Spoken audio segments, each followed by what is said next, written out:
Hey, good morning. Today is Friday, August 30th, 2024. It's 9:38 a.m. Going in early today to Springhouse Waterworks. Got to print off some notices to motivate people to pay their water bills. And I was thinking this morning,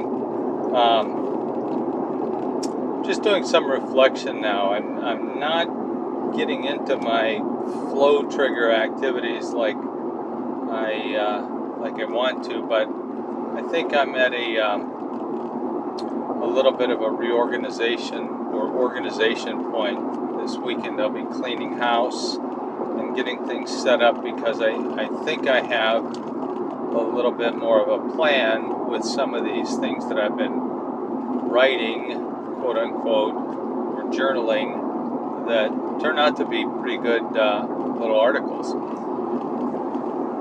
And I've been thinking about my inner world and just reflecting on some things like past relationships, and I just have peace. I don't have the kind of painful feeling when I think about, and I'm not going to name names here, but just relationships and so forth. But I am going to talk about one because I think I just had this thought this morning. I might have journaled on this before because I could see where this would surface. But as I'm going through just reflections like I do, I was thinking about things that traumatize us and being traumatized, and that being an avenue, diabolical avenue that the enemy uses to infect our spirits with fear and hurt and trauma, and that perpetuates that need to defend and insecurity and all of that. But I just remember I was playing over in my mind the episode with my dad, and I was in probably 4th or 5th grade. That's the earliest we would have been at the house we lived on 5th Street in Erie, Pennsylvania, and he was changing out or installing a ceiling fan and light fixture in the playroom. This was a little room that we had off of the dining room before you get to the kitchen. This was a good size house. This was a nice little house for us, and wasn't little. It was a big house. It had 5 bedrooms and full basement and a nice backyard for a city house. Anyway, I was there as his helper, supposedly, and he had this ceiling fan up and he's holding it. If you've ever done that, that can be a little bit of an awkward position. And he had the wrong tool, and I think what he was asking for was a Phillips screwdriver, a Phillips head screw. I had no idea what that was. I had no idea. I'd never heard that before, and I gave him the wrong tool. Then he almost dropped the thing, and my dad had a little bit of an anger trigger. He was a super guy. He really was a solid, compassionate human being. But he had a trigger, and those kind of events would trigger that. And he reached out and got the wrong tool and almost dropped the thing. And that little series of events, he vented on me, and he said, "That's not a Phillips head," or something like that. Dummy? I can't believe you know that, dummy. And he called me dummy, just with an emphasis on the D, capital UMMY, triple exclamation point. And that just devastated me. I remember, I think about it now, I feel like I just kind of went into shock. I don't know if I started crying, and he said, "Get out of here," something like that, because he would have said that. And had to come down and get the tool he wanted.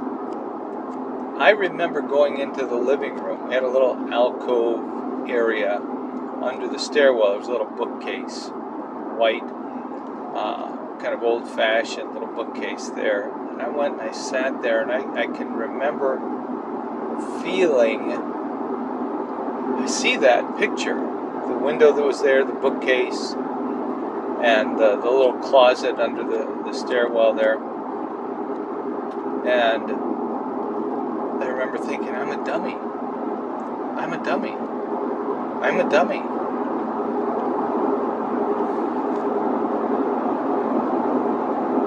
That's been over a half a century ago. In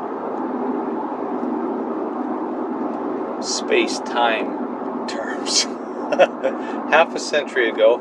Same area. I'm probably less than 10 miles away from where that happened. No, yeah, that was 5th Street, so probably less than 10 miles away from where that happened. And I spent the rest of my life trying to prove to the world that I'm not a dummy. And I don't know that was productive, because I would come across as maybe pretentious or arrogant or a know-it-all or this or that. I don't know. You'd have to ask the people that had to deal with me. But I said that to kind of frame this. The last conversation I had with my oldest son, which is now going on 2.5 years ago, because I basically called him out, him and his wife, for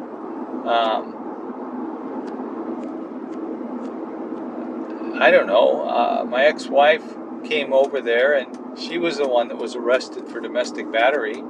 And I basically said, that's like if your mom was, abused or hit or some other way by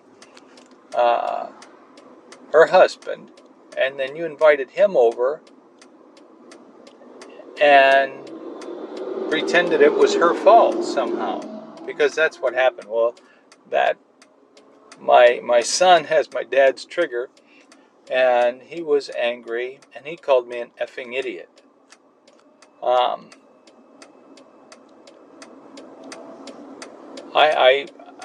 I've reached out to him. I wrote to him at different times, but I don't know that was, how do I want to say this? But I think that struck an old chord. Let's put it that way. Isn't that interesting?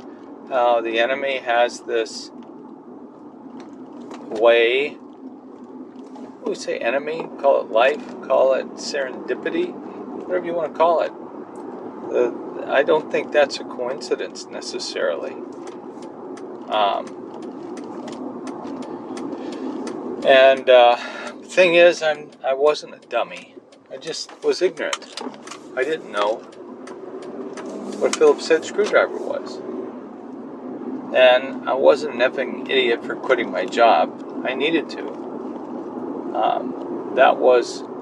It was my call, it was my choice, and it was, I think, the best decision for me to make at that time. It wasn't an easy decision, and I didn't counsel with my wife at the time because I knew she would not hear what I had to say. I knew that implicitly, and she was out of town. So I made the call. I made a choice for freedom. I made a choice for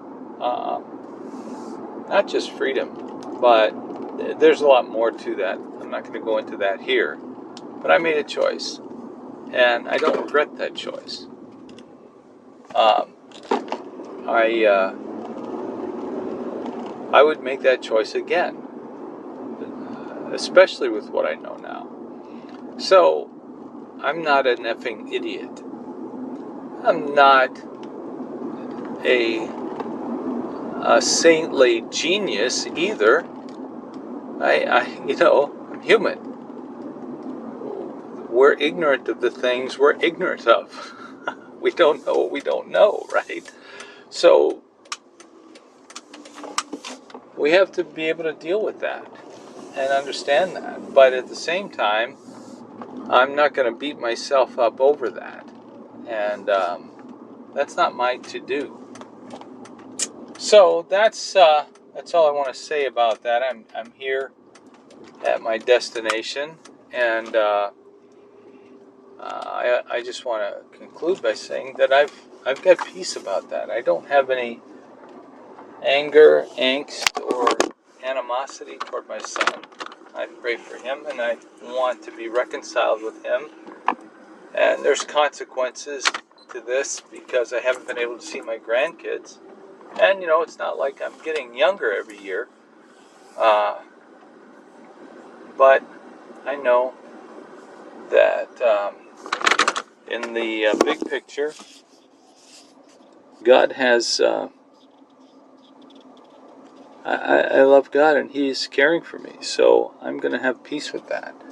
And that peace can be intellectual, but you can still be wounded as you walk through that. And I think I've been doing that for the last few years. But I think now I'm at a different place. And it's a good place. And I'm really, I think it's, after a while, the scar, the wound heals over. And you might have a scar, but you don't feel it. You know it was there. The trauma was there. But it's, the pain is gone. Health has returned. And I think that's where I'm at. So, thank you, Lord. Okay, that's all for now.